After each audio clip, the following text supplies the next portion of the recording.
All right, what's going on, you guys? Nick here with Nick's on the Powers. I've got a couple interesting stories for you guys today. The first story I think is really, really cool. So Hafþór Björnsson, otherwise known as the Mountain from Game of Thrones, otherwise known as World's Strongest Man winner, decided to cross over from World's Strongest Man and actually do an official powerlifting meet.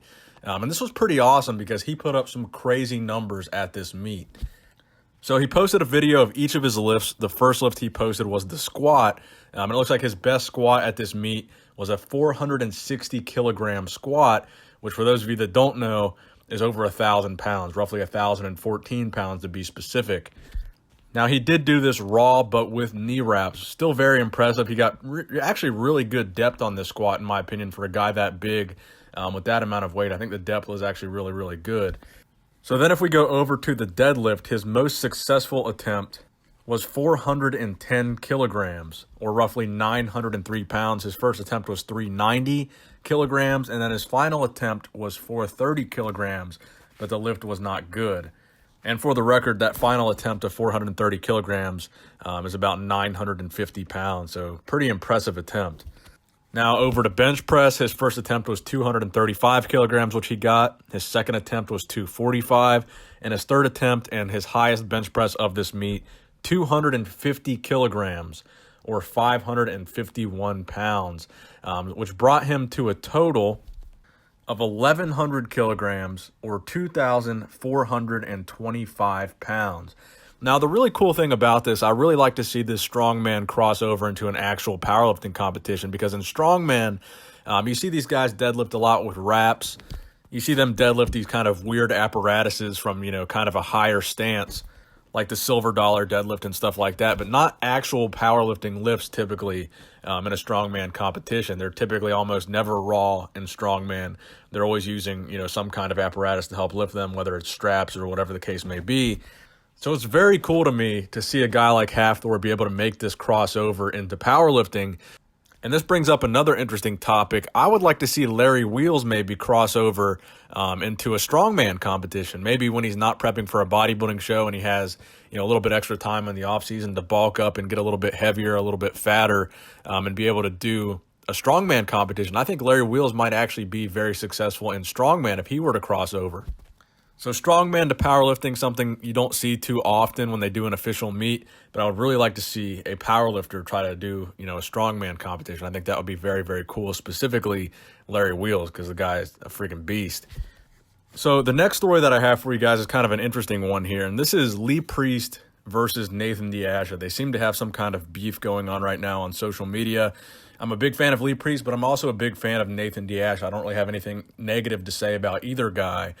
So Lee Priest posted up this photo, and this was the caption. And apparently it was directed at Nathan DeAsha. He says, "Time for a repost. I see people talking shit about me, saying I only won so many pro shows, LOL. Yet they've won this many. Different times, my friends, and it's about longevity. After good fan base, let's see where you are after 30 plus years. If people will still mention you. My guess is no. Do talk your crap like most do before shows, and then you do shit. It's great to know I still get to people who I don't even know, LOL." Now, how do we know this was directed at Nathan DeAsha? Well, because Nathan DeAsha replied on that post. He said, "Rrr, little man, I guess this is aimed at me. Thanks for the follow, I really appreciate it. In 30 years, if people only know me as a bodybuilder, I've achieved nothing. And yes, I referred to your shoes. Didn't you try having a pop at me 2 years ago about pro wins? Different times mean nothing. Can't help the era we are born. You stand next to whoever on the day. Simple. You don't get mentioned by me. If I mention someone of your height and stature, I would mention Sean Ray. Your name came up because of your off-season look, so don't flatter yourself." So I guess this little exchange with Lee Priest and Nathan DeAsha ended up with Lee Priest blocking Nathan DeAsha, and then Nathan put this on his story. "Since the little man Lee blocked me for replying, there's my reply, Mr. Crayola Face." I guess he's referring to the tattoo on his face.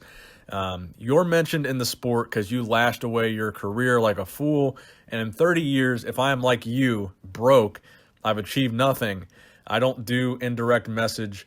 I am a fucking man, say it here like I would to your face." Now, like I said, I'm a big fan of both guys here. Obviously, I'm a big fan of Lee Priest. He's one of my favorite bodybuilders of all time, if not my favorite bodybuilder of all time. But I'm also a fan of Nathan DeAsha. I think he's achieved a lot in a very short amount of time.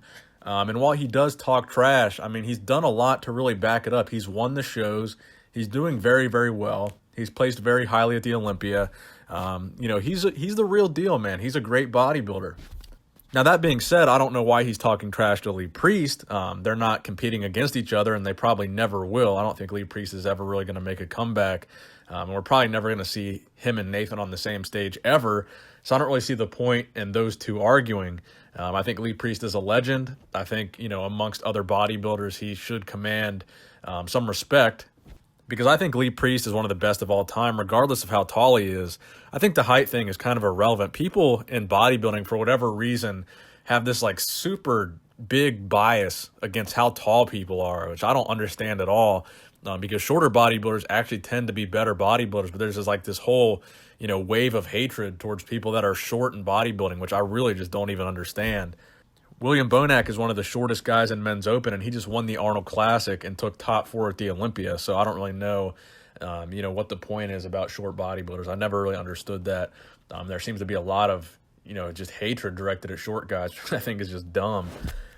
All right, so the next story that I want to talk about is a more positive story, and I like to shed some light on, kind of the good things that bodybuilders are doing and the bodybuilders that are giving back to the community here. So I wanted to thank manager Matt, who is a manager for many top IFBB pros, who sent me some of this information. So about a week ago was the Dubai Muscle Show, and obviously Jay Cutler was there, two-time Miss Olympia Angelica Taxera was there. So while they were in Dubai, and Matt tagged along for this, they made 3 separate military appearances at different military bases that were over there in the UAE. And I think it's really important to give credit for this, because each appearance apparently took 5 to 6 hours. The appearances had to be approved by the Department of Defense, and took a significant amount of time during this trip over there in Dubai in the UAE. So while a lot of these other bodybuilders and fitness celebrities that were over there kind of enjoying the luxuries that Dubai had to offer and kind of going there from a sightseeing standpoint, from a vacation standpoint, a top guy like Jay, being the ambassador that he is, takes the time to go to these military bases and do these military appearances. And keep in mind, these were completely volunteered appearances. They weren't paid or compensated for this. They did this simply to give back. And I think that's a good positive story to talk about in a video like this, rather than just talking about drama, because I think it's very important that, a guy like Jay gets recognized for taking the time that he does take to give back to the fans. And I've always said that I think Jay is one of the most humble guys I've ever met. Of all the pro bodybuilders that I've met over the years, I think Jay was always, one of the nicest ones to meet. He's always been kind of one of the guys that was one of the main ambassadors giving back to the sport of bodybuilding. He's one of the guys, hopefully in the near future, me and Jay will be doing a collab. One of the few guys that I actually want to do a collab with, because I think he's got such an interesting story, so much cool history with Jay Cutler. He's just such a nice guy. I think it'd be really fun to do a collab with him. So hopefully you guys can look forward to that in the near future. All right, so the final thing I wanted to talk about is I'm doing a giveaway on this video in the comment section of this video. So I'm going to be giving away a custom pair of fat grips.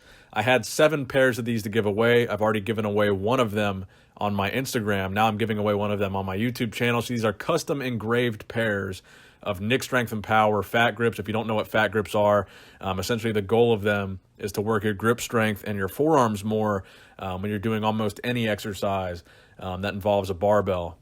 So each of these pairs, custom engraved, laser cut with Nick Strength and Power. These are very limited edition. Only 7 in the world exist. And one of you subscribers will get a pair. Now, all you have to do to get a pair is comment in the comment section below, give this video a thumbs up, and you have to be a subscriber to win. Now, all you have to comment is, something funny, something saying why you think you deserve to get this pair of fat grips, something that you think will catch my attention. I'm just going to look through the comments, and whichever comment catches my eye at random, that will be the winner. So I always love to do these giveaways. I love when companies send me stuff like this and give me the opportunity to give back to you guys, especially when it's something that I think is badass and something that's actually going to be useful in your daily gym life. I personally use fat grips all the time. And you guys know for me, every day is arm day, man. So I got to have my fat grip. So thank you guys for watching the video. Make sure you enter the giveaway. Please give this video a thumbs up if you enjoyed it, and comment in the comment section below what you guys thought. Thank you guys for watching. Nick Strength and Power, signing out.